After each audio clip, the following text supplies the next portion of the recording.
시작해볼까요? 수업교재부터 펼쳐보도록 하겠습니다. 수업교재 페이지 130쪽.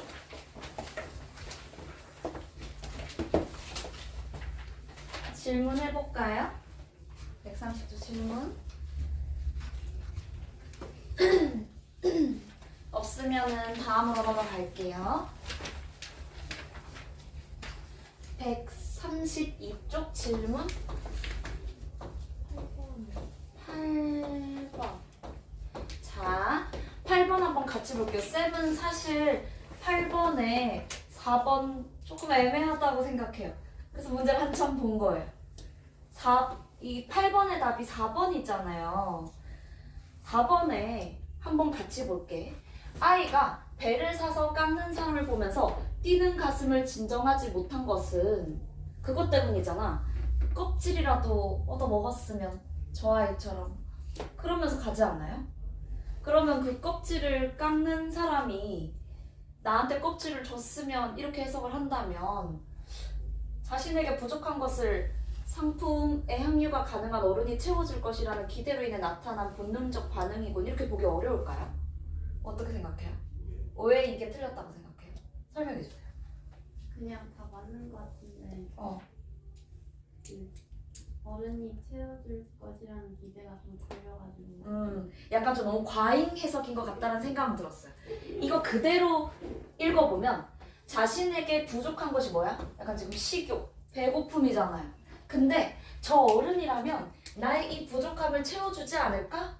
하는 기대로 인해 나타난 본능적 반응이다.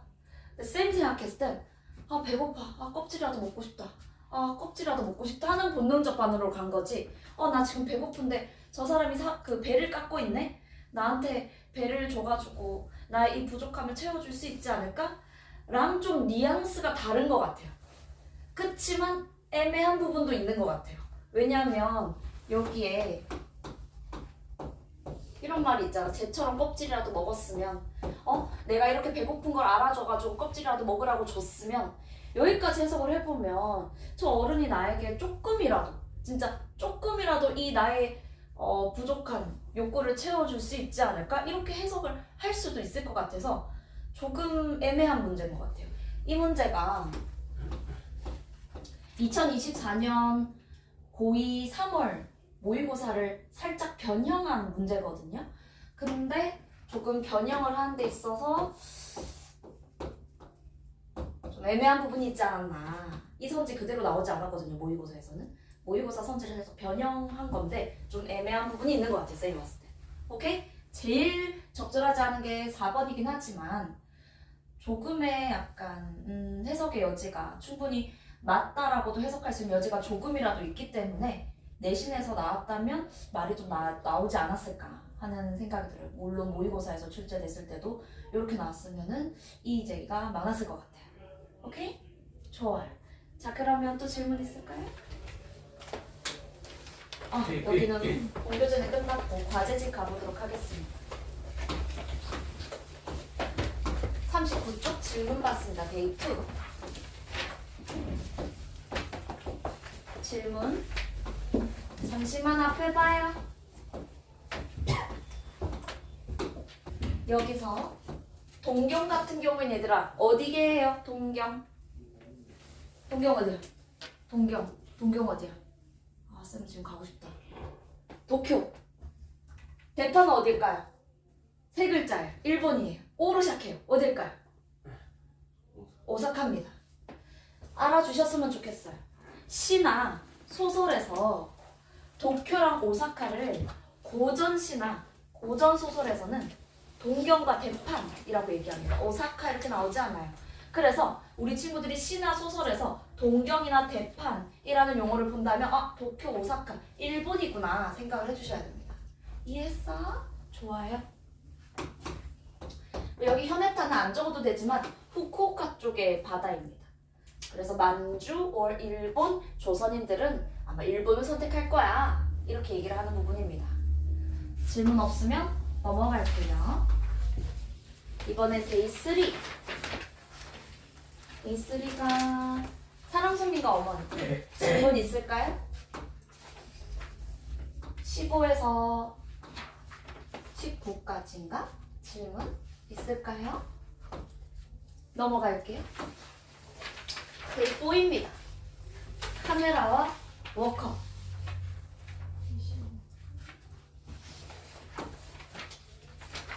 25번. 혹시 이 소설 내용은 좀 이해가 되셨나요? 오. 자, 여기서 제목이 뭐야? 카메라와 워커입니다. 제목이 상징하는 바가 매우 중요합니다. 카메라는 어떤 삶을 상징하죠? 읽어봤으면 알 텐데. 이 소설에서 카메라 어떤 삶을 상징해요? 아는 사람. 손. 예람이 알아?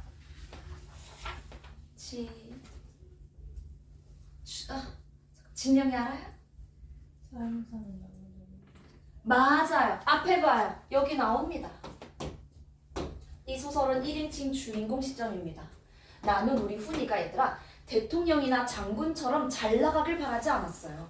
그냥 좀 평범하게 일을 하고 쉬는 날 카메라 들고 다니면서 여유 즐기고 안정적인 삶을 살길 바랬어요. 이 땅에서 뿌리를 받고 살아가길 바랬다고요. 안정적으로. 무슨 말인지 알겠어요? 그 말이 여기 나옵니다. 공휴일날 쉬는 날 카메라 메고 야외에 나갈 만큼의 사람 사는 낙을 누릴 수 있기를 바랄 뿐이다. 근데 우리 훈이는 어떤 삶을 선택해요? 카메라가 아닌 워커를 신는 삶을 선택합니다. 워커. 무슨 일을 할 때 신는 신발이죠? 노동할 때, 막일할 때. 무슨 말인지 알겠어요? 노가다 할 때 신는 신발 워커입니다. 워커는 불안정적인 삶을 나타내는 거예요. 무슨 말인지 알겠어요? 불안정적이고 좀 우리 서술자 나가 원하지 않는 삶인 거죠. 자, 대충의 내용을 한번 살펴보면 얘들아, 나는 우리 훈이가 안정적으로 살길 바랬지만 결국에는 취직도 제대로 이루어지지 못하고 막노동을 하면서 우리 훈이가 살게 돼요. 여기 중략 부분 줄거리 볼게요. 고속도로 건설 현장 일꾼으로 채용된 훈이에게 나는 카메라 대신 작업복과 워커를 사준다. 나와 훈이는 어떤 관계죠? 훈이가 내 아들인가요? 훈이는 나의 오빠의 아들입니다. 내 오빠는 전쟁통에 죽었어요. 북쪽에서. 그리고 내가 조카를 아들처럼 키우는 거예요. 그런데 훈이는 내가 원하던 바와 달리 고속도로 현장 일꾼으로 채용됐고요. 나는 워커를 사주고요. 어느 날 나는 훈이를 찾아갑니다. 너무나 열악한 환경에서 고생하는 훈이를 보고 서울로 가자. 훈아, 나랑 그냥 서울 가자. 훈이 서울 따라가요? 안 따라가요. 고모 나는 더 비참하게 살 거야. 고모랑 할머니가 틀렸다라는 거 내가 보여줄게. 이런 식으로 얘기합니다. 그러니까 고모가, 즉 내가 빡칩니다. 뭐 나한테 뭐 복수라도 하겠다는 거니? 이렇게 얘기합니다. 감정적으로 흥분을 한 거죠. 그러니까 훈이가 아니야 그렇게 흥분하지 마. 나는 다만 고모가 꾸미고 고모가 애써댄 이 일의 파국을 통해서 내가 고모랑 할머니 그리고 이 사회로부터 좀 자유로워지고 싶다. 틀에 박힌 뭔가 고모가 원하는 삶 그렇게 살고 싶지 않다 나는. 이렇게 얘기를 해요. 그런데 고모 오해는 하지 마. 내가 파국을 재촉하고 있다고 생각하지 마. 나는 내 나름으로 이 곳에서 일에 최선을 다하고 있다. 그러다 보면 혹시 알아? 고모가 원하는 대로 내가 살 수 있을지? 이렇게 얘기를 합니다. 그러니까 고모가 또 약간 마음이 또 바로 풀려가지고 그치 맞아 잘 될 수 있지. 잘 될 수 있고 말고 이러니까 또 이렇게 워워시킵니다. 근데 고모 너무 그렇게 급하게 굴지 마. 막 뒷돈 써가지고 내가 좀 잘 나갈 수 있게 뒷돈이 뭐 약간 비리 저지르고 그러지 마. 뒷돈 쓰지 마. 자존심 상하고 그러지 말란 말이야. 여기 와보니까 고모 6개월만 기다리라는 임시직 신세로 비정규직 신세로 3, 4년을 현장만 막 굴러다니는 친구가 수두룩해. 임시직에게는 봉급 조금 주고 일요일도 없이 공휴일도 없이 막 부려먹고 책임은 없고 얼마나 좋아? 회사가 아주 훌륭한 경영 합리화를 가지고 막 일을 시키고 있어. 그치? 이렇게 얘기합니다. 반어법입니다. 쉬는 날도 없이 막 노동자들 일 시키고 정규직으로는 전환 안 시켜주고 임시직으로. 그치? 대단하다 대단해. 반어법입니다. 조롱하고 비판하는 겁니다. 자, 그리고 훈이가 이제 우리 고모를 나를 데려다 줍니다. 버스 타고 가라고. 자, 근데 마지막 부분, 여기 부분 볼게요. 이쪽 볼게요. 드디어 버스가 오고 나는 그것을 혼자서 탔습니다. 난 훈이에게 가라 이제 가도 된다 하는데 훈이가 안 가요. 근데 쌤 봐요. 훈이가 밖에 서 있는 걸 보고 나는 고개를 돌려요. 보기 싫어서. 이게 이중적인 모습인가요? 속으로는 훈이가 좋으면서 훈이를 안 보고 싶은 뭐 이중적인 인식 뭐 이런 건가요? 아니에요. 내가 훈이로부터 외면하는 것은 속상해서예요. 훈이가 저렇게 고생하는 게, 내가 원하던 대로 살지 못하는 게 속상해서 고개를 돌리고는 풍경을 봅니다. 정말 아름다운 고향이다. 정말 아름다운 고장이다. 그런데 이렇게 아름다운 고장에서 빌붙어서 사는 게 왜 이렇게 힘들지? 이런 생각을 합니다. 속상해서 고개를 돌리는 거예요. 무슨 말인지 알겠나요? 뒤에 이렇게 생각을 하는 걸 보세요. 나는 진짜 이 지랄 같은 전쟁이 지나가면서 이 나라가 아주 황폐해졌습니다. 사람들의 삶이 뿌리가 다 뽑혔다고요. 훈이를 이 땅에서 뿌리 내리기 쉬운 가장 무난한 품종으로 키우는 데까지 정말 신경 쓰면서 키웠어요. 근데 내가 원하던 바대로 훈이는 살지 못합니다. 나는 그것에 대해서 좀 더 잘 키울 걸 후회합니까? 맨 끝에 보세요. 후회하나요? 아니요. 난 다시 돌아가도 어떻게 살아야 될지 모르겠어요. 후회가 아니고 혼란을 느낍니다. 그쵸? 25분 가볼까요? 25번의 답은 4번입니다. 여기서 말하는 연극적 자아는 얘들아, 뭔가 분노를 감추고 타협을 하고 속으로는 세상이 싫으면서 겉으로는 세상과 타협하려고 하고, 이런 이중적인 모습이 아니라 너무 속상해서 고개를 돌리는 거예요. 무슨 말인지 알겠어요? 그래서 답이 4번입니다. 훈이를 보기 싫어서 딴 데를 보는 게 속으로는 분노, 겉으로는 타협, 이런 이중적인 모습을 나타내는 게 아니라는 거. 연결이 지금 안 됩니다. 무슨 말인지 알겠어? 진영이 이해됐어? 좋아요. 연결이 안 됩니다. 데이 5 보도록 하겠습니다. 노찬성과 에반입니다. 에반은 뭐죠? 에반은 사람인가요? 고양인가요? 강아지인가요? 강아지입니다. 아주 귀여운 강아지예요. 행신고가 아는 친구 있을까요? 행신고가 진짜 이번에 올해 별로 없다던데. 민수경 국어에 학교 어디 됐어요? 배경고. 자, 질문 없으면 넘어간다. 아영이 학교 어디 됐어요? 화정. 자, 데이 6입니다. 채만식의 치숙입니다. 어리석은 아저씨. 내 오촌 고모부 정말 나쁜 놈이다 하는 소설. 채만식의 치숙. 질문 있을까요? 없어요? 괜찮나요? 좋아요. 내가 너 숙제 검사했니? 안 했지? 시간 체크. 시간 체크! 해? 알겠지? 할 거야, 할 거야, 다음 시간에. 하다가 또 안 하다가 이러면 안 돼. 자, 수업 교재 가보도록 하겠습니다.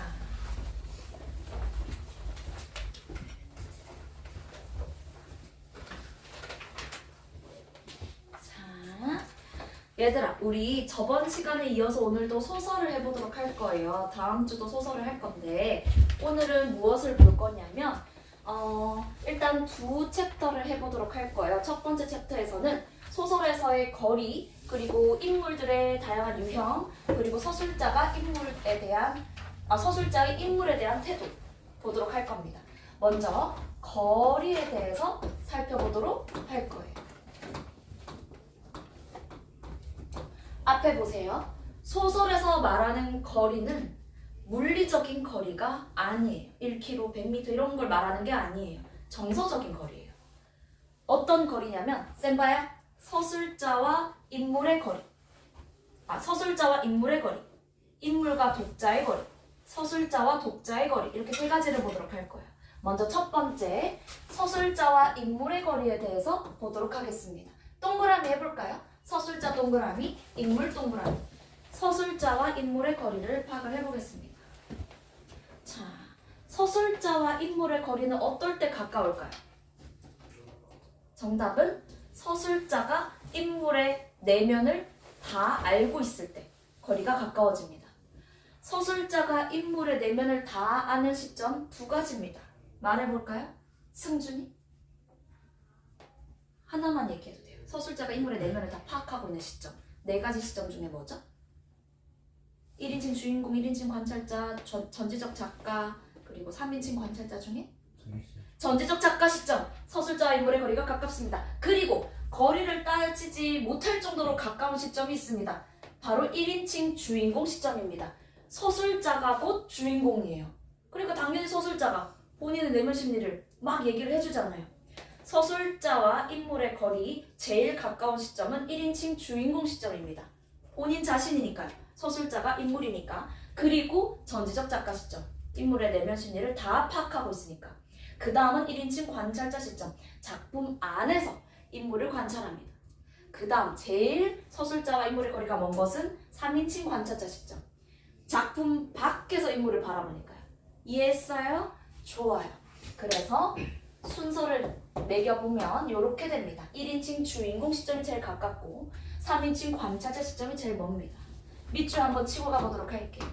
서술자와 인물 사이 거리는 서술자가 인물의 내면 심리를 얼마나 깊이 파악하고 있는가, 서술자가 인물의 성격을 얼마나 깊이 파악하고 있는가. 멍때리지 마시고요. 밑줄 쳐주세요. 자, 두 번째 거리는 서술자와 독자의 거리입니다. 동그라미. 서술자와 독자 사이의 거리. 서술자와 독자 사이의 거리는 얘들아 봐봐요. 어떨 때 가깝냐면 사실 위에서 본 것과 비슷합니다. 서술자가 독자에게 얼마나 많은 정보를 제공해주냐. 서술자가 독자에게 인물의 내면 심리, 사건의 전말 이런 것들을 다 말해주면 서술자와 독자의 거리는 가깝습니다. 이와 달리 서술자가 독자에게 본인이 관찰한 것만 얘기해줘요. 인물의 내면 심리, 사건의 어떤 이면 이런 걸 안 말해줘. 서술자와 독자의 거리가 멉니다. 이해했어요? 자, 그래서 우리 친구들 직접 제시, 간접 제시라는 말 들어보셨나요? 묶어볼게요. 직접 제시, 간접 제시 묶어서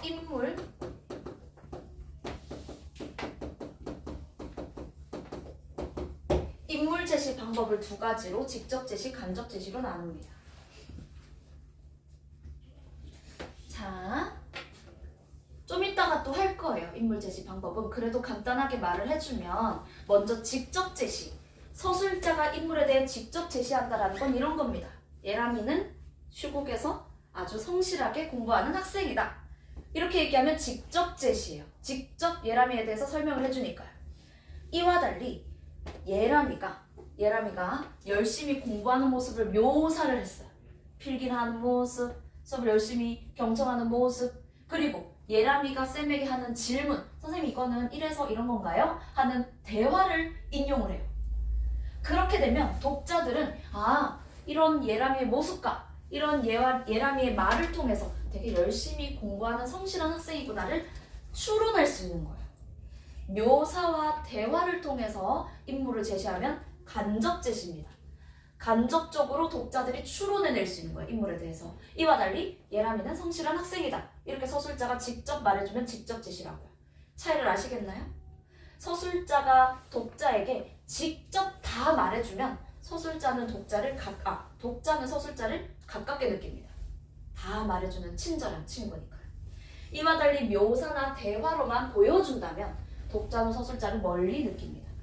그래서 여기서 보여주기 하나 써놓을까요? 보여주기에는 좀 이따 쓰겠지만 묘사, 대화.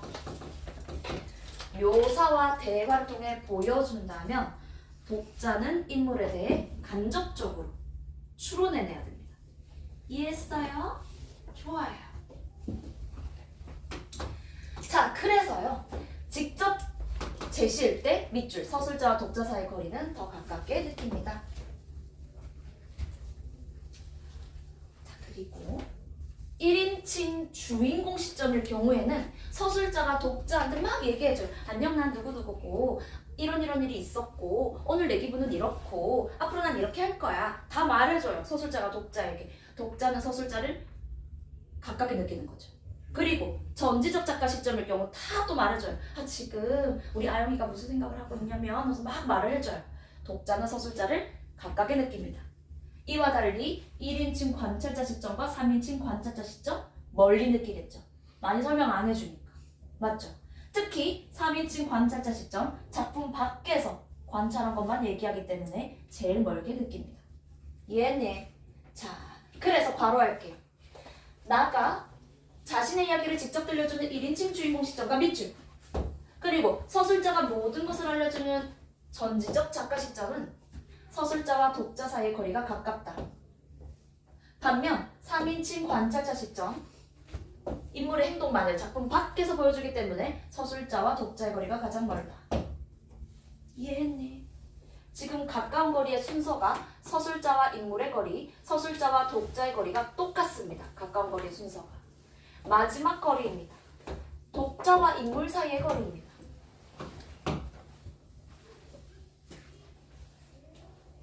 자, 독자와 인물 사이의 거리는 얘들아 어떻게 파악을 해야 되냐면, 우리 친구들은 좋아하는 친구가 있으면 어떻게 하려고 해요?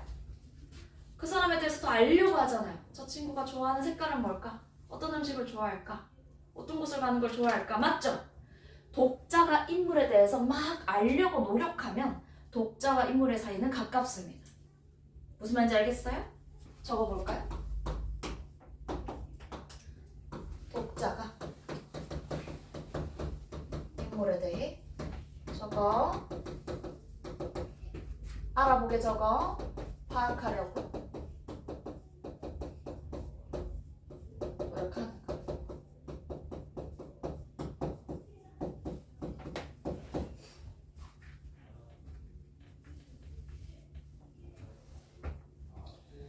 독자가 인물에 대해서 알려고 노력을 한다면 그럼 독자와 인물의 거리는 가깝습니다. 그런데 만약에 얘들아 서술자가 독자에게 인물에 대해서 다 말해줘. 아, 지금 진영이가 무슨 생각하고 있냐면 지금 이런 생각을 하고 있어. 아, 진영이 좀 이따 점심 때 이런 거 먹는데. 아, 저녁에는 이런 일정이 있대. 다 말해주면 독자는 진영이에 대해서 알려고 노력 안 해도 되는 거예요. 서술자가 다 말해주니까요. 이해됐어요? 이와 달리 쌤 보세요. 만약에 지후의 얼굴이 빨개졌다. 이렇게 서술자가 얘기를 해줬어요. 그럼 독자들은 생각해야 돼요. 왜 빨개졌지? 썸이 났나? 아니면 부끄럽나? 뭐 뛰다 왔나? 덥나? 알려고 노력한다고요. 그러면 서술자가 그렇게 보여주기만 한다면 독자는 인물에 대해서 알려고 노력해요. 가까워지는 겁니다. 이해했어요? 좋아요. 그래서 적어볼까? 간접 제시. 서술자가 인물에 대해서 보이는 것만 얘기한다면, 묘사나 대화로만 보여준다면 독자와 인물 사이의 거리는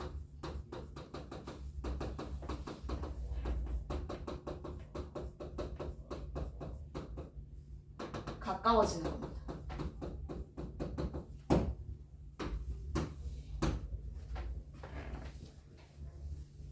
그럼 반대로 직접적으로 제시를 해주면 거리가 멀어지겠죠. 그래서 보통 관찰자 시점으로 서술자가 독자에게 얘기해 준다면 그러면 독자와 인물 사이의 거리는 가까워지는 겁니다. 알려고 노력해야 되니까요. 근데 예외가 있어요. 1인칭 주인공 시점입니다. 자, 다만 1인칭 주인공 시점은 독자가 나의 체험을 직접 듣는 듯한, 즉 친구한테 얘기를 듣는 듯한 느낌을 받아요. 인물이 나한테 막 얘기를 해주잖아요.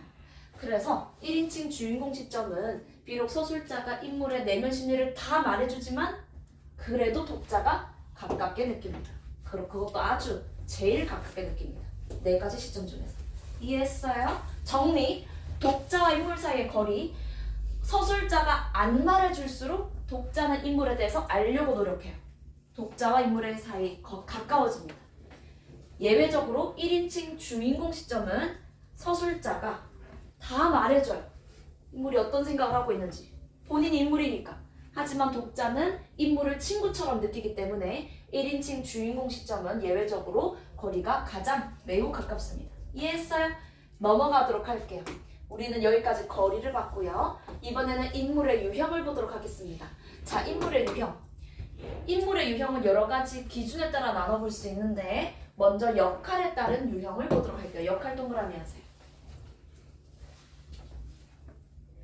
자, 작품의 주인공이면 주동인물이고요. 작품의 주인공과 반대해서 갈등을 일으키면 반동인물입니다. 테스트에 나옵니다. 인물의 유형이 대거 테스트에 나옵니다. 오늘 어휘 테스트에. 주동인물과 반동인물은 외적 갈등을 겪겠죠.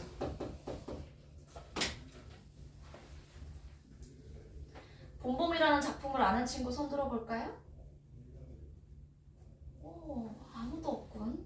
자, 그럼 내가 설명해주면 되지. 자, 봄봄입니다. 자, 여기서 일단 동그라미 해볼까? 봄봄의 나, 그리고 봄봄의 장인, 대립을 이루는 인물들입니다. 자, 여기서 봄봄이라는 작품을 설명을 잠깐 해드릴게요. 봄봄의 나는 어떤 사람이냐면요. 나는 아주 순박한 시골 청년이에요. 근데 내가 되게 좋아하는 여자애가 있어요. 너무 귀엽고 사랑스러운 점순이라는 친구인데 난 그 친구랑 결혼하고 싶어요. 나보다 한 열 몇 살 어리지만 그래도 결혼하고 싶어요. 비록 아직 10대지만 결혼하고 싶어요. 미친놈이죠? 자, 그런데 나가 그래서 결혼을 하고 싶으니 점순이 아빠한테 갑니다. 아버님 딸내미를 저에게 주십시오 합니다. 그러니까 점순이 아빠가 뭐라 하냐면 얘끼 사람아 지금 내 딸내미 키를 봐라. 아직 145도 안 된다. 좀 더 크면 내가 결혼시켜줄게. 그 대신에 내가 내 딸내미랑 결혼시켜줄 거니까 너 우리 집에 와서 일 좀 해라. 대신 돈 안 줘도 되지 내 딸내미 줄 거니까 하고 일을 시켜요. 일 정말 열심히 하는데 일 겁나게 잘해요 또. 근데 그 다음 봄이 오고 그 다음 봄이 오고 그 다음 봄이 와도 결혼을 안 시켜줘요. 그래서 장인한테 빡쳐서 찾아갑니다. 아버님 그 장인어른 언제 결혼시켜줄 거예요? 하면 봐봐 아직도 애기잖아. 내 딸내미 아직 쥐콩만한데 얘랑 결혼하려고? 안돼 해서 결국에는 빡쳐서 어떻게 할까요? 작품의 결말 부분 보면 둘이 대판 싸웁니다. 우아하게 대화로 싸울까요? 그럴 리가요. 서로 쥐뜯고 싸웁니다. 얘랑 얘가 장인 수염 막 잡아뜯고 장인은 나막 걷어차고 난리가 납니다. 외적 갈등입니다. 오케이? 중요한 작품입니다. 배경 간다 했죠? 작년 배경 서정. 배경 누구죠? 2025년 시험범이었습니다. 봄봄. 자, 그리고 인물의 중요도에 따라서 중심인물, 주변인물로 나누기도 하고요. 표시해라 지구야. 쉬우니까 이거 넘어간다. 자, 이번엔 대표성에 따른 유형입니다. 여기서 대표성은 얘들아 한 조직을, 한 집단을, 한 계층을 대표하냐? 대표하면 전형적 인물, 대표하지 않으면 개성적 인물입니다. 표시해라. 자, 전형적 인물은 얘들아 전형적으로 볼 수 있는 인물이에요. 밑줄. 특정 시대, 특정 계층이나 집단의 특성을 대표하는 인물 유형. 전형적 인물입니다. 껍빛달리 들어봤다. 손 좋아요. 껍빛달리의 껍빛달 무슨 뜻인지 아는 사람? 캡틴입니다. 캡틴. 캡틴의 무슨 식 발음인지 아시나요? 어떤 친구는 약간 일본식 발음 이러던데 일본식 아닙니다. 러시아식 발음입니다. 껍빛단 리. 여기서 리는 누굴까요? 이인국 박사입니다. 이인국 박사는 어떤 사람이냐면 일제강점기 때는 친일을 했고요. 북으로 넘어가서는 친러를 했고요. 해방 후에. 그리고 남쪽으로 넘어와서는 친뭐를 했을까요? 미를 했습니다. 이런 사람. 시류에 영합해서 그때그때 센케인 사람한테 붙어가지고 이익을 도모하는 사람들. 무슨 주의자? 기회주의자입니다. 기회주의자처럼 살면 돼요? 안 돼요? 안 되는데 이런 놈들이 돈도 잘 벌고 권력도 얻고 합니다. 그렇게 살면 돼요? 안 돼요? 예람아. 안 된다고 해야지. 안 된다 해야지. 보는 눈들이 있는데 맞죠? 자, 세모할게요. 기회주의자. 근데 저런 사람 세고 셌었습니다. 일제강점기 때 해방 직후에. 그래서 기회주의자의 아주 전형을 보여주는 전형적 인물. 이인국 박사입니다. 넘어가 볼게요. 이번엔 개성적 인물입니다. 우리 친구들 주변에 누구나 약간 좀 4차원인 친구들 있잖아요. 본인들일 수도 있어요. 나는 평범해. 아닐 수 있습니다. 자, 흔히 볼 수 없는 약간 특정 시대, 계층, 집단 관계없이 자기만의 독자적 성격을 뚜렷하게 지닌 인물 유형 개성적 인물입니다. 자, 이상의 날개라는 작품 잠깐 설명드리도록 할 거예요. 이상의 날개, 1936년에 쓰인 소설입니다. 적어라. 연도 1936년. 이상이라는 사람이 썼어요. 그리고 우리는 이상이라는 사람이 쓴 시를 본 적이 있습니다. 기억나는 사람 있을까요? 띄어쓰기 하나도 안 되어 있고 약간 이 시를 쓴 사람이 약간 제정신인가? 약간 이런 시를 읽은 적이 있습니다. 거울 속에 내가 있지만 거울 속에 나랑 악수를 할 수가 없어. 거울 속에 나는 왼손잡이요. 거울 속에 나랑 대화를 할 수 없고 어쩌고 저쩌고 저쩌고. 기억나시나요? 이상의 거울? 소설도 제정신이 아닙니다. 날개입니다. 이 소설은 얘들아 박제가 되어버린 천재다라고 시작을 하거든요. 나는 박제가 되어버린 천재율시다 하면서 시작을 하거든요. 뭔 말일까요? 나는 지식인이에요. 대학도 나온 지식인인데 박제가 됐대요. 생명성이 없는 거야. 머리를 안 쓰는 거야. 한 IQ 한 70으로 사는 거야. 의도적으로. 나는 얘들아 일제강점기를 살아가는 지식인인데 난 아내가 있어요. 아주 예쁜 아내가 있어요. 보통 부부는 같이 살죠. 같은 방 쓰죠. 부부인데 아내랑 각 방을 써요. 나는 햇볕이 잘 안 드는 방을 쓰고요. 아내는 햇볕이 잘 드는 방을 쓰고요. 아내는 맨날 외출을 하고요. 나는 집안에 틀어박혀서 안 나와요. 아내가 외출하고 들어오는 길에 빵과 담배를 사옵니다. 그러면 헤헤 좋다 하고 매일매일 그렇게 금명하면서 살아요. 자, 아내는 얘들아 밖에서도 일을 하지만 방에서도 일을 하는 것 같아. 근데 자꾸 방에 남자들을 막 들여요. 남자들만 와요. 무슨 일을 하는 걸까? 몰라 안 할래 막 이래요. 무슨 일을 할까요? 매춘합니다. 남편은 알고 있는데 모르는 척을 하고 있는 거겠죠. 그리고 아내가 외출할 때 나는 아내 방에 갑니다. 뭐 할까요? 뭐 외도 같은 거 막 찾으려고 할까요? 외도 증거? 절대 아닙니다. 와 화장품 예쁘다 하면서 화장품 만지면서 놀아요. 거울로 개미 죽이면서 놀아요. 확실히 좀 뭔가 좀 문제가 있어 보이죠? 일부러 그렇게 사는 거예요. 머리 쓰기 싫어서. 아주 무기력하고 나약하게 살아가는 인물입니다. 여기서 나는 아주 무기력하고 나약하게 의지 없이 살아가고 있는, 생명력 없이 살아가고 있는 인물입니다. 박제가 되어버린 천재다라고 얘기하는 사람. 유명한 작품입니다. 처음 들어봤겠지만 앞으로 보게 될 겁니다. 좋아요. 넘어가 보도록 할게요. 이번에는 성격 변화 여부에 따른 유형 보도록 하겠습니다. 성격이 변하냐 변하지 않냐. 성격이 변하지 않으면 평면적 인물, 성격이 변하면 입체적 인물입니다. 오케이? 자, 여기서 평면적 인물 다시 밑줄, 여기 중에서 입체적 인물이 테스트에 나옵니다. 여기서 평면적 인물은 성격이 끝까지 안 변하는 친구, 이와 달리 입체적 인물은 성격이 변화하는 친구. 자, 흥부전의 흥부는 성격이 끝까지 안 변합니다. 고전 소설의 인물들은 대부분 평면적 인물입니다. 현대소설로 올수록 입체적인 인물이 많이 나옵니다. 감자의 복녀입니다. 기억나시나요? 우리 복녀 친구의 남자친구가 누구였죠? 왕서방입니다. 복녀는 남편이 있어요. 쌤봐요. 복녀는요 원래 되게 순박한 시골 처녀였거든요. 근데 몇 가지 안 좋은 사건을 겪어요. 그러면서 성격이 흑화합니다. 빌런이라면 좀 그렇긴 해. 복녀 불쌍하긴 하거든. 무려 20살 넘게 많은 남편이랑 결혼하고요. 그 남편은 또 한 번 갔다 온 사람이에요. 결혼도 했었던 사람이고.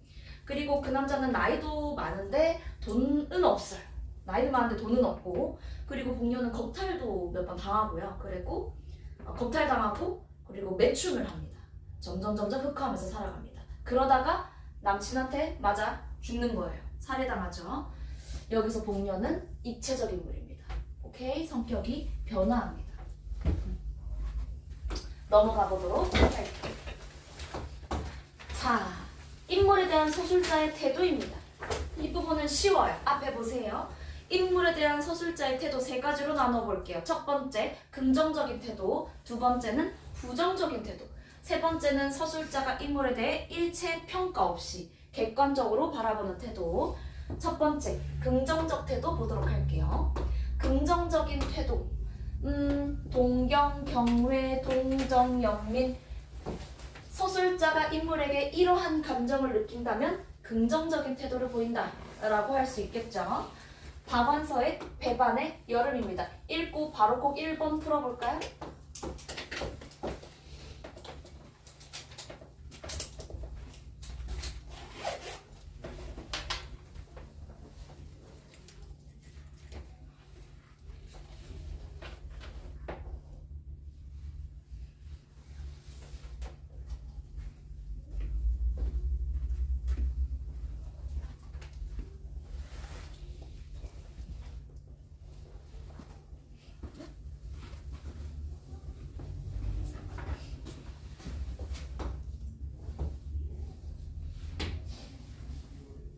앞에 보세요.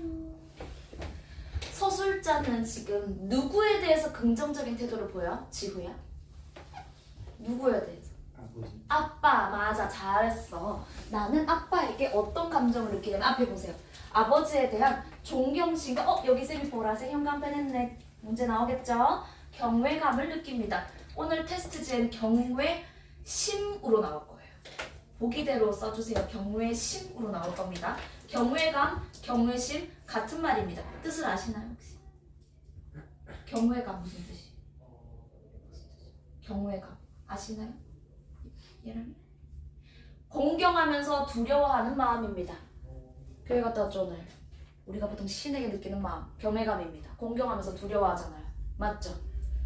틀리지만 좋아요. 난 아버지를 공경하면서 두려워하는 마음 경외감을 가집니다. 뭔가 두려움이 여기서 엄청 느껴지진 않지만 어쨌든 아버님을 공경하는 마음 경외감을 가지고 있습니다. 넘어가 보도록 할게요. 이번에 비판적 부정적 태도입니다. 그래서 냉소, 조롱 이런 거 하면은 부정적 태도겠죠. 정강용의 껍비 달리입니다. 잠깐 읽어보고 바로 꼭 2번 풀어보세요.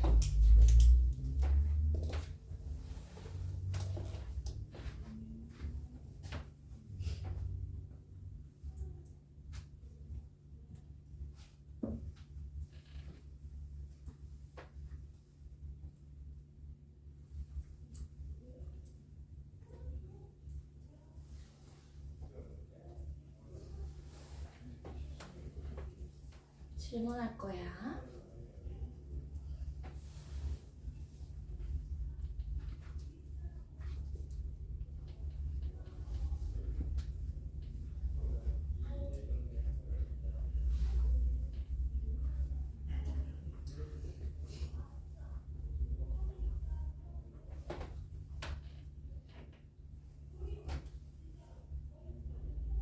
교회 가려면 몇 시에 일어나야 돼? 9시. 엄청 일찍은 아니네. 9시까지. 9시까지 가야 돼. 그럼 일찍 일어나야 되겠네. 앞에 봐요. 우리 이인국 박사는 브라운 씨한테 무엇을 선물하죠? 고려 청자입니다. 그걸 주면서 무슨 생각을 하죠? 그래도 우리 나라 국보인데 이걸 내가 이렇게 외국인한테 막 이렇게 넘겨도 되나? 이런 생각 하잖아요. 그쵸? 뭘 끄떡끄떡거려 알지? 그런 생각 안 해. 생각 안 해요. 뭔 생각해? 우리 브라운 씨가 보니까 좋은 거 훨씬 많이 가지고 있을 것 같은데 이 정도로 만족할까? 이거 되게 보잘것 없어 보이는데 이러고 있습니다. 정말 제대로 된 기회주의자죠. 이 정도는 돼야 잘 먹고 잘 사나 봐요. 이런 놈들이 망해야 되는데.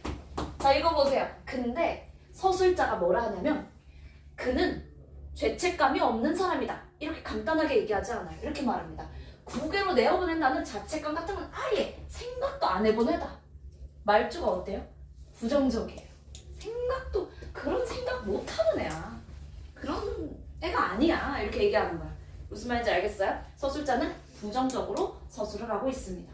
넘어가 보도록 할 건데 잠깐 넘어가기 전에 서술자는 이인국 박사를 부정적으로 평가하고 있고요. 브라운 씨에 대한 평가는 아무것도 없어요. 브라운 씨는 정말 좋은 사람, 나쁜 사람 이런 거 없습니다. X고요. 이것도 X죠. 그에 대한 긍정적 인식 아니죠. 부정적 인식이고요. 넘어가보고 마지막 객관적 중립적 태도입니다. 객관적 중립적 태도는 그냥 그대로 객관적으로 서술하는 겁니다. 박대원의 천병풍경입니다. 잠깐 한번 쌤이랑 읽어볼게요. 소녀는 드디어 소년 동그라미 인물 나면 동그라미 해라. 소녀는 드디어 그렇게도 동경에서 맞지 않던 서울로 왔습니다. 청량리를 들어서서 질펀한 거리를 달리는 승합차 창 너머로 소년이 본 건 밑줄 전차라는 물건이었습니다. 쌤이 지금 이렇게 바로바로 표시를 하는 거 보이죠? 너네도 소설을 읽을 때 인물의 동그라미 그리고 뭐 중요한 소재의 밑줄 이런 식으로 표시하면서 읽으세요. 감상하기 위해서 읽는 거 아니잖아 우리.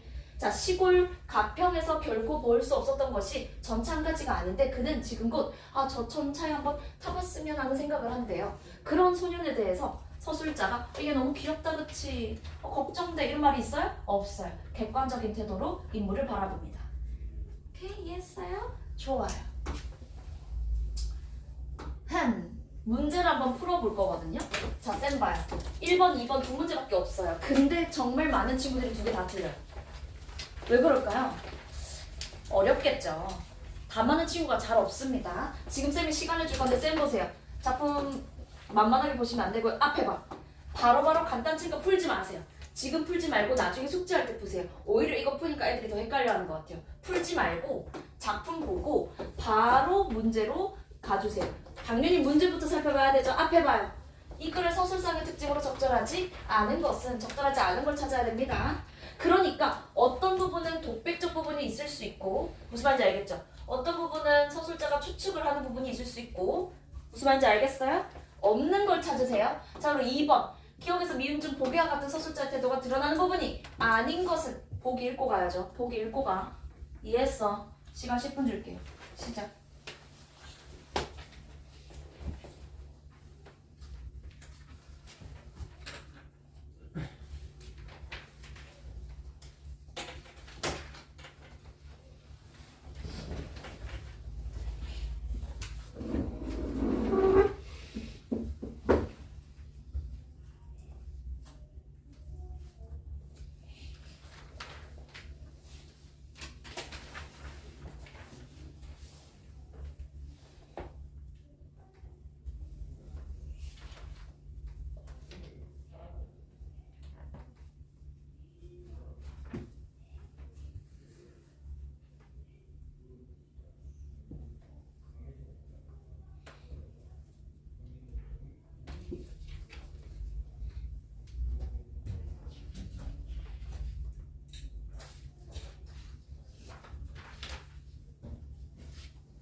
시원해서 읽어.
아픈 친구를 쌤에게 시선을 보내주세요.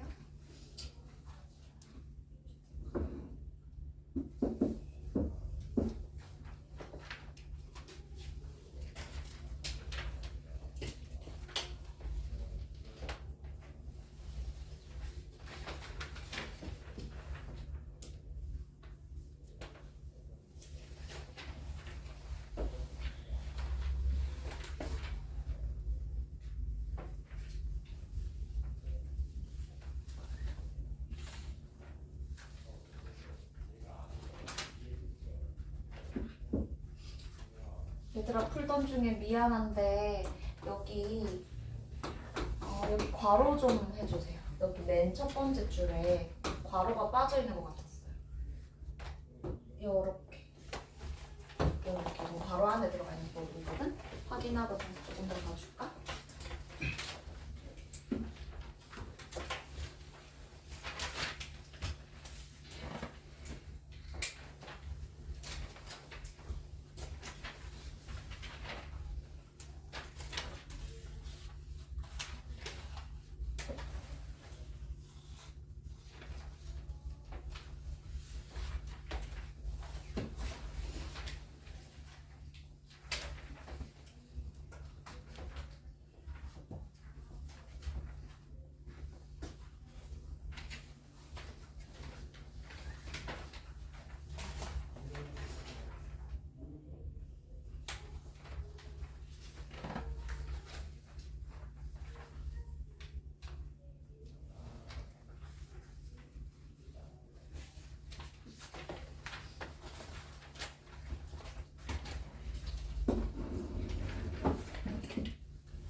좋아요. 얘들아 같이 해보자.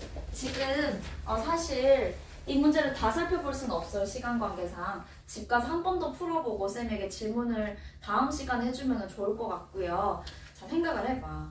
지금 일단 여기 지문 내용에 한해서는 서술자가 인물에 대한 태도 변화를 가지나요? 서술자가 작품 안에서 바뀌는 것도 안 보이고 서술자가 등장인물의 태도가 변화하는 거를 해주나요? 서술자가 등장인물이 원래 이런 인물이었는데 이렇게 태도가 변했어. 긍정적인 사람이었는데 뭐 빌런으로 변했어. 서술자가 등장인물의 태도 변화에 대해서 이야기를 하는 부분은 좀 찾기가 어려운 것 같아요. 그리고 2번 보도록 할게요. 2번 같은 경우에는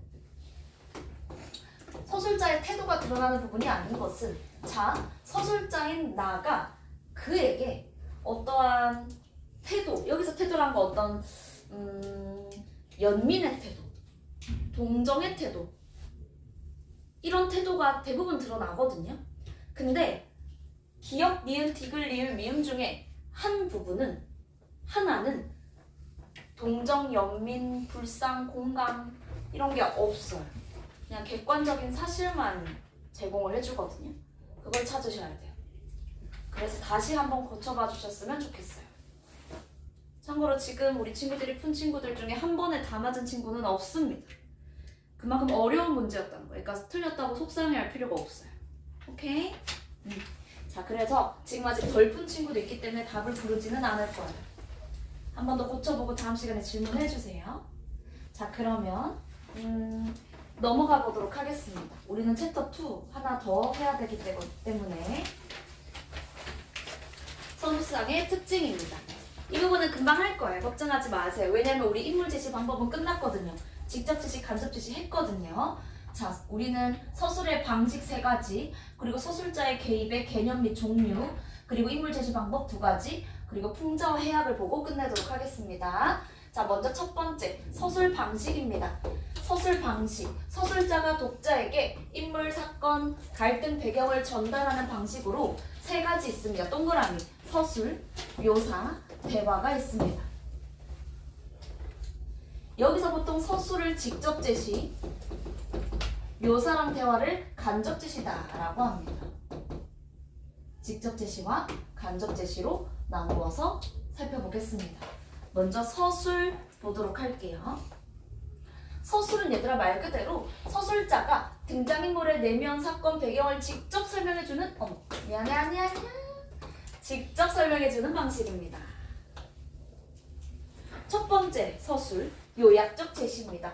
요약적 제시는 말 그대로 간략하게 얘기를 해주는 거예요. 무슨 말인지 알겠어요? 예를 들면은 10년, 20년, 30년 된 이 일을 뭐 2줄 안에 요약 이렇게 하는 거예요.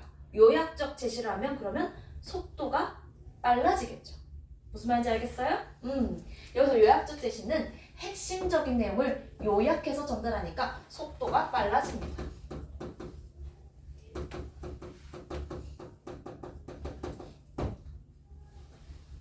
그래서 성격 급한 친구들은 혹은 시간이 없는 친구들은 드라마 같은 거 한 20편짜리를 5분 안에 핵심 요약 이런 거 보잖아요. 속도가 빨라집니다. 이해했니? 자, 그러면 여기 비가 오는 날이면 가리봉동에 가야 된다. 지금 가야 한다. 요 소설 지금 요 부분만 잠깐 읽어보고 옆에 있는 개념 꼭 풀어볼까요? 바로 꼭 1번 풀어볼게요.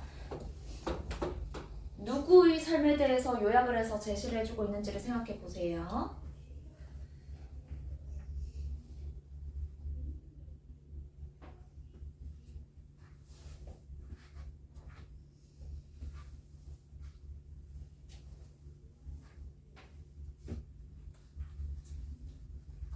지금 혹시 추우신가요? 괜찮아요?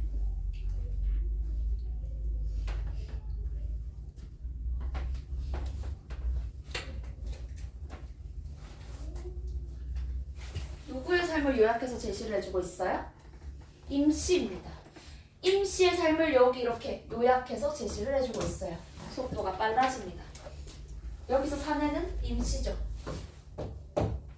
넘어가 보도록 할게요. 쭉 넘어가 보고 이번엔 두 번째 의식의 흐름 기법 보도록 할 겁니다. 우리는 지금 서술, 묘사, 대화 중 서술을 보고 있어요. 서술 중에 두 번째 의식의 흐름 기법입니다. 의식의 흐름 기법도 서술자가 직접 설명을 해주는 거예요. 그런데 의식의 흐름 어떨까요? 떠오르는 대로 막 얘기해 주는 거예요. 무슨 말인지 알겠어요? 우리 친구들의 머릿속을 들어가 볼까요? 이수영 그거였다. 아, 잠 온다. 아, 수업 듣다가 졸 것 같다. 아, 좀 이따 점심 뭐 먹지? 아, 쌤이 내 이름을 부르네. 아, 오케이, 대답하고. 너무 피곤한데. 아, 좀 이따 근데 또 학원 가야 돼. 어때요? 개연성이 있어, 없어? 없어요. 인과성이 떨어집니다. 의식의 흐름 기법, 다른 말로 자동 기술법이라고 합니다. 한 인물의 머릿속에 떠오르는 생각이나 기억, 마음속에 스치는 느낌을 밑줄 아무런 제한 없이 의식의 흐름대로 서술하는 방식입니다. 그래서 서술의 논리적 순서가 없고요. 그리고 사건의 인과성이 중요시되지 않습니다. 개연성이 떨어진다라는 말입니다. 오케이. 자, 여기서 소설가 구보씨의 일일 한번 읽어보도록 할게요. 자, 소설가의 구보씨의 일일 잠깐 보면 주인공의 이름은 구보입니다. 같이 한번 볼게요. 구보는 눈을 떨어뜨려서 동그라미 동전을 봅니다. 동전에 무엇을 보냐면 연도를 보여요. 연도를 봐요. 그러면서 숫자를 보면서 아, 근데 여기에는 행복이 없는 것 같아. 행복에 대해서 생각합니다.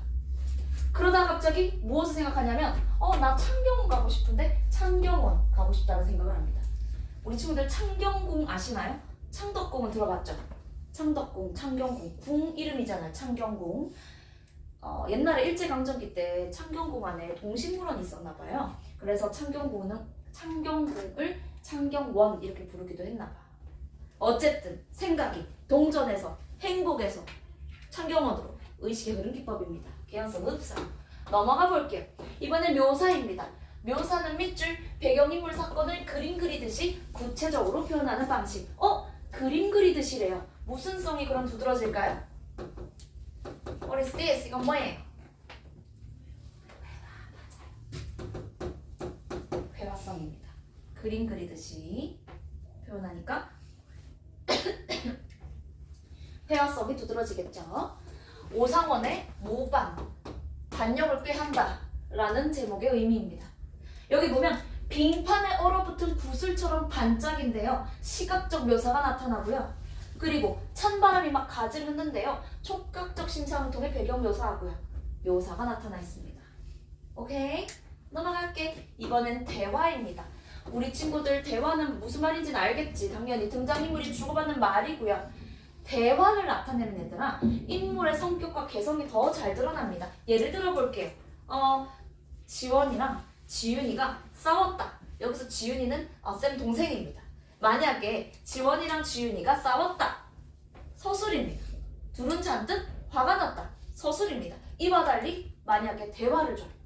지윤아 혹시 내가 냉장고에 넣어놓은 두쫑크 먹었냐?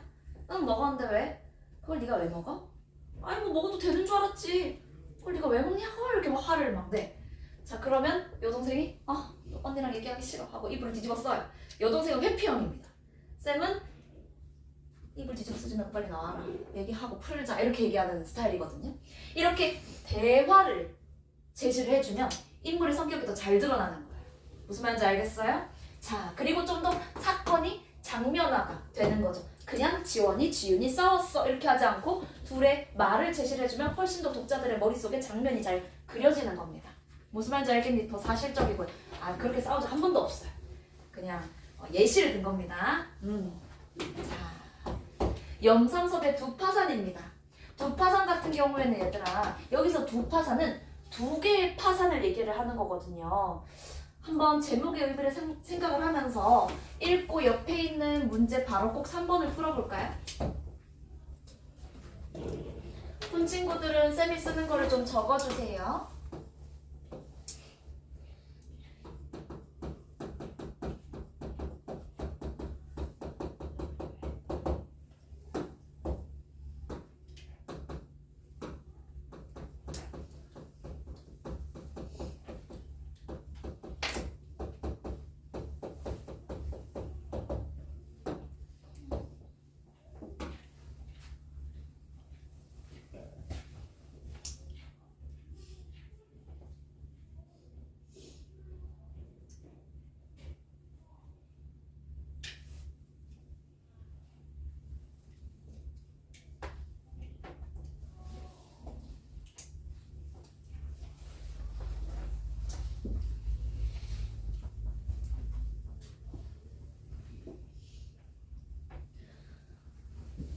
있는 거 적어주세요. 다 했으면 5초 뒤에 하겠습니다.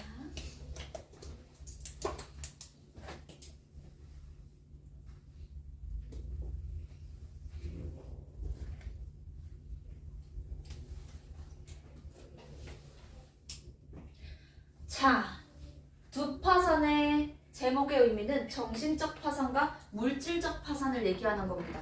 이 소설은 위에 쓰세요. 1949년에 쓰였습니다. 1949년. 해방이 되고 4년 뒤에 발표가 되었어요. 해방 직후에 우리나라는 여전히 혼란스러웠습니다. 그 시대상이 잘 드러나 있어요. 이 소설의 주인공은 오기미와 그리고 정래 엄마입니다. 이 둘은 아주 친한 친구, 유학생이었습니다. 일본으로 유학 간 친구들이고요. 둘은 친구였어요. 그런데 이 두 친구가 다른 길을 걷습니다. 오기미는요, 부자 남편을 만나가지고 결혼을 하거든요. 무엇을 하다가 부자가 됐을까요? 친일을 하다가 부자가 됐습니다. 오기미 남편은 친일 경찰입니다. 나이는 겁나게 많고요. 나이 많으면 뭐 어때? 돈 많으면 되지 하고 결혼을 하는 겁니다. 자, 그리고 정래 엄마는요, 그냥 착한 남자 만났어요. 뭐 괜찮은 남자 만나가지고. 근데 이제 평범한 남자 만났고 돈은 없는 남자를 만났어요. 근데 나이가 어려요. 그래서 오기미는 질투합니다. 정래 엄마를. 나는 나이 20살이나 많은, 10몇 살이나 많은 남자랑 결혼하는데. 자, 그런데 얘들아, 문제는 해방이 돼버린 거야. 오기미 입장에서는 어떨까요? 우리 남편 친일 경찰인데 조졌다 이거. 재산 다 뺏기겠네? 어떻게 할까? 돈을 어떻게든 또 악착같이 벌려고 합니다. 고리대금업을 합니다. 오기미는 고리대금업을 해요. 고리대금업이 뭐예요? 알아요? 예림? 얘 자꾸 예림이래. 미안. 예람이? 고리대금업 알아요? 몰라요? 이런 거예요. 예람아 쌤 돈 좀 빌려주면 안 돼? 한 20만 원만 빌려주면 안 돼? 근데 예람이가 이러는 거야. 네, 빌려줄게요. 대신에 다음 달에 쌤 200만 원으로 갚으세요. 어때요? 너무 좋아요? 좋으면 안 되지. 높은 이자를 쳐가지고 돈을 빌려주는 사람, 고리대금업입니다. 사채. 오케이? 오기미는 그렇게 삽니다. 오기미는 정신이 파산한 인물입니다. 친일 경찰 남편 만났고 고리대금업 하면서 사람들 괴롭히고. 자, 그리고 정래 엄마는 물질적으로 파산합니다. 정래 모친. 돈이 없어요. 정래 엄마가 문구점을 차리거든요. 근데 차릴 돈이 없어서 교장 선생님한테도 돈을 빌리고 오기미한테도 돈을 빌려요. 근데 오기미가 돈을 10만 원을 빌려줬거든요. 근데 빠른 시일 내에 2배로 갚으라고 합니다. 20만 원을 갚으라고 해요. 나 돈 없어. 조금만 기다려줘 합니다. 근데 오기미 그딴 거 신경 안 쓰죠. 교장이 정래 엄마를 찾아옵니다. 그리고 뭐라 합니까? 우리 오기미가 나한테 20만 원을 갚아야 되거든. 근데 그 돈 여기서 받아가라는데 어떻게 말이 잘 끝났나 봐? 이런 거예요. 정래 엄마 대폭발. 세상에 그따위 법이 어딨어요? 내가 돈이 어딨어? 그리고 나는 오기미한테 10만 원 빌렸는데 20만 원? 이렇게 된 거예요. 무슨 말인지 알겠어요? 여기서 대화가 잘 나타나 있죠. 세 인물의 외적 갈등이 대화를 통해 드러납니다. 오케이? 넘어갈게요. 이번엔 서술자의 개입입니다. 서술자의 개입. 우리 이제 2페이지 하면 갑니다. 조금만 힘내주세요. 서술자의 개입입니다. 서술자의 개입이라는 말은 얘들아, 쌤 봐봐. 우리 4가지 시점 저번 시간에 배웠죠. 1인칭 주인공 시점, 1인칭 관찰자 시점, 전지적 작가 시점, 3인칭 관찰자 시점 중에서 전지적 작가 시점일 때만 서술자의 개입이란 말이 쓰입니다. 오케이? 자, 서술자의 개입은 독자가 서술자의 존재를 분명하게 인지할 수 있도록 전지적 작가 시점의 서술자가 작품 속에 개입해서 자신의 입장, 생각을 드러내는 방식입니다. 자, 여기서 서술자가 개입을 하는 방식엔 여러 가지 방식이 있어요. 먼저 첫 번째, 서술자가 인물에 대한 평가를 직접 내리는 경우입니다. 자, 서술자가 인물에 대한 평가를 직접 내리는 거. 최만식의 태평천하입니다. 최만식의 태평천하. 이 작품은 1938년에 쓰였습니다. 1930년대 일제강점기 때 쓰인 거죠. 얘들아 1938년은 일제강점기인데 태평천하라는 제목이 쓰여 있네요. 이 소설의 주인공인 윤직원 영감은 윤직원 영감 주인공입니다. 이 소설의 주인공인 윤직원 영감은 친일파입니다. 일제강점하의 현실을 태평천하 살기 아주 좋은 시대라고 얘기합니다. 나쁜 놈이죠. 자, 윤직원 영감은 돈이 많아요. 돈도 명예도 권력도 다 갖고 싶어하는 인물입니다. 그런데 그런 윤직원 영감에게 있어서 아들내미 상당히 마음에 들지 않습니다. 여자나 밝히고 돈이나 축내는 인간입니다. 그런 아들이 나를 찾아왔어. 어떨까? 빡치겠죠. 윤직원 영감이 이렇게 반응합니다. 아들내미가 찾아왔는데 이렇게 말합니다. 야, 아주 해가 서쪽에서 뜨겠다 야. 네가 나를 다 찾아오고 왜? 또 돈 달라고 왔지? 막 이럽니다. 한번 같이 볼게요. 해가 서쪽에서 뜨겁구나. 윤직원 영감은 아들의 이렇듯 부르지도 않은 걸음을 더욱이나 안방에까지 들어온 것을 이상 타고 오고 싶습니다. 뭐 타러냐? 야, 돈 달라고 오지? 하니까 아들내미가 이렇게 말합니다. 아닙니다. 그게 아니고요, 아버님. 전달드릴 사항이 있어서 왔습니다. 이렇게 얘기하거든요. 윤직원의 말투는 아주 비아냥거리고 조롱하는 어투고 아들내미가 오히려 더 점잖게 얘기해요. 그것에 대한 소설자의 평가가 나옵니다. 바로 할게요. 지체를 바꿔서 윤주사가 아들이에요. 윤직원의 아들 윤주사입니다. 지체를 바꿔서 윤주사가 아버지 같고 윤직원이 더 아들 같네 이렇게 얘기합니다. 서술자의 평가가 나오네요. 오케이. 자, 이번에는 우리는 지금 서술자의 개입에 대해서 보고 있어요. 자, 두 번째 서술자의 개입. 서술자가 작중 상황을 판단해서 의견을 밝히는 경우입니다. 화산떼기라는 소설입니다. 자, 이 소설에서는 옆에 얘들아 요거 읽어보고 바로 그 5번 풀어보세요. 읽어봐요.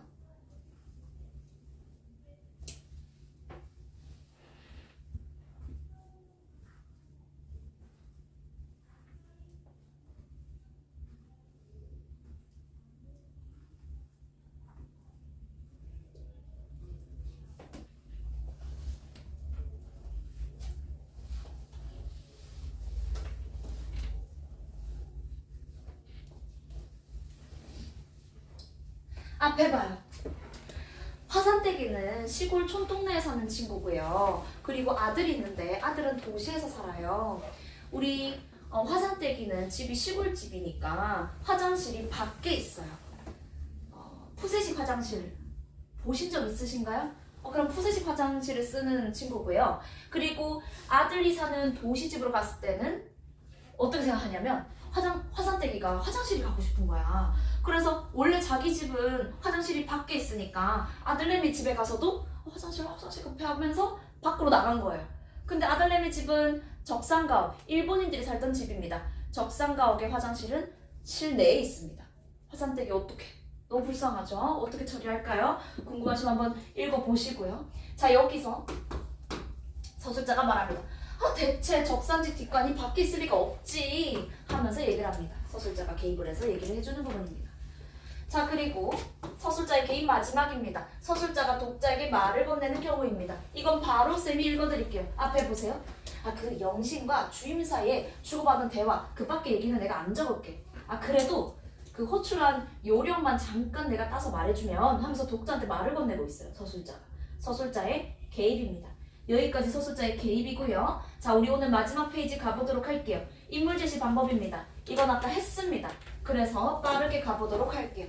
직접 제시예요. 자, 직접 제시는 서술자가 인물의 성격 심리를 직접적으로 설명하는 겁니다. 지금 우리 친구들이 수업이 빨리 끝났으면 좋겠다라고 생각을 하고 있어. 어휘 테스트는 좀 쉬웠으면 하고 생각을 하고 있어. 이렇게 얘기하면 정확하게 전달은 할 수 있지만 독자의 상상력을 제한합니다. 그리고 계속 투머치 TMI 계속 말을 해주니까 이야기가 자연스럽게 매끄럽게 진행되지 못합니다. 만들기는 총명해다. 총명해서 하나를 가르치면 열을 알았다. 직접 제시고요. 바로 넘어갈게요. 바로 간접 제시입니다. 간접 제시는 보여주기, 쇼윙입니다. 동그라미, 인물의 말과 행동, 외양 묘사, 대화, 말과 행동, 간접 제시입니다. 독자는 서술자가 묘사하고 대화를 제시를 해주면 추론을 해야 됩니다. 이 인물이 어떤 생각을 하는지, 어떤 성격을 가졌는지. 자, 유능길의 9켤레의 구두로 남은 산에 오늘의 마지막 소설입니다. 읽고 바로 그 7번 풀어보세요.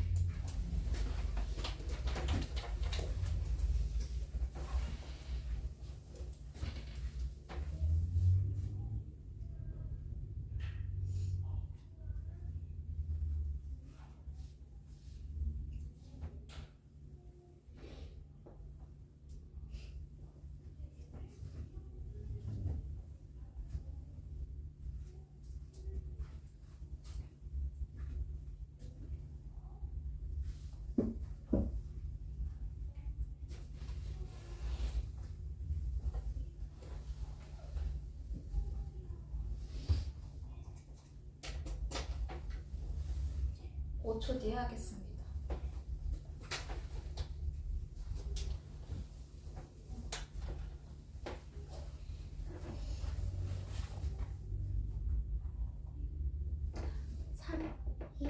앞에 보세요. 이 소설의 주인공은 9켤레의 구두로 남은 산의 권씨입니다. 자, 그리고 이 소설은 1인칭 관찰자 시점이에요. 나는 교사예요. 교사인데, 학교 교사인데 열심히 연끌해가지고 집을 샀어요. 그리고 이 집에 문간방이 하나 있는데 문 옆에 있는 작은 방이 있는데 거기다 새를 놨거든요. 근데 그 새를 놓은 방에 권씨가 들어와서 살게 됩니다. 권씨는 돈이 없는 사람이에요. 빨간 줄도 끄인 사람이고요. 감옥 갔다 왔어요. 아주 나쁜 짓을 하다가 갔다 왔을까요? 아닙니다. 시위 주동자로 몰려서 빨간 줄이 끄인 사람이에요. 1977년에 쓰인 소설이거든요. 이거 군부 독재 시대죠. 자, 권 씨에게는 아내가 있어요. 아내는 애를 베고 있고요. 자, 그런데 애가 나올 것 같은 거야. 이제 막 나올 것 같은 거야. 애고 배야 하고 병원에 갑니다. 근데 의사가 애를 안 꺼내줘요. 이렇게 배가 아픈데 왜 안 꺼내줄까요? 돈 가져와요. 돈 안 가져오면 애 안 꺼냅니다. 애 죽든지 말든지 뭐 산모가 죽든지 말든지. 권 씨가 그래서 불이 나게 나를 찾아온 거예요. 학교까지. 자, 그리고 돈 빌려달라 합니다. 아니, 돈 좀 빌려주시면은 언제든 어떻게든 갚겠습니다. 빌려줄까요? 처음엔 안 빌려줘요. 나도 돈이 없거든요. 그렇게 많이. 그래서 권 씨가 이렇게 말을 남기고 갑니다. 오 선생, 이래봬도 나 대학 나온 사람이요. 자존심 때문에 이렇게 말 한마디 딱 건네고 가는 거예요. 무슨 말인지 알겠어요? 이래봬도 나 대학 나온 사람이야. 나 이렇게 너무 무시하지 마. 이렇게 얘기하는 겁니다. 왜냐면 돈을 빌리러 왔다는 것 자체가 자존심이 되게 상하는 일이잖아요. 그래서 끝까지 자존심을 그래도 좀 지키려고 이 말을 건네고 가는 겁니다. 대화네요. 보여주기입니다. 서술자가 그는 자존심이 강한 사람이야 이렇게 말을 안 해주고 있잖아요. 대화를 통해서 우리가 추론해내야 되는 거예요. 보여주기입니다. 넘어갈게요. 오늘의 마지막 풍자와 해야. 요건 쉬워요. 금방 합니다. 둘 중에 쉬우면 풍자가 나옵니다. 자, 풍자는 서술자가 부정적으로 보는 인물이나 사회 현실을 과장, 왜곡해서 우스꽝스럽게 표현하는 방식 풍자입니다. 풍자는 간접 비판입니다. 직접적으로 비판의 대상을 제시하지 않아요. 돌려깎기입니다. 풍자. 오케이? 자, 그리고 해악은 대상을 우스꽝스럽게 표현한다는 건 풍자랑 공통점이거든. 웃음을 자아낸다는 점에선 공통점이지만 이와 달리 호감과 연민을 느끼게 합니다. 인물에게 호감과 연민을 느끼게 합니다. 자, 김유정의 본보미는 아까 설명해줬죠? 나는 어떤 친구였어 얘들아? 되게 어리숙한 친구예요. 그래서 뭘 잘 몰라요. 장인 그대로 믿고 자기네 말을 다 믿어요. 결혼시켜준다고 해. 알겠어. 일도 열심히 할게. 이런 친구입니다. 우리는 그 나를 비판이라기보다는 약간 연민, 동정의 안타까운 시선으로 바라봅니다. 그래서 해악입니다. 이해했어요? 좋아요. 여기까지 하도록 할게요. 숙제 적어드릴게요.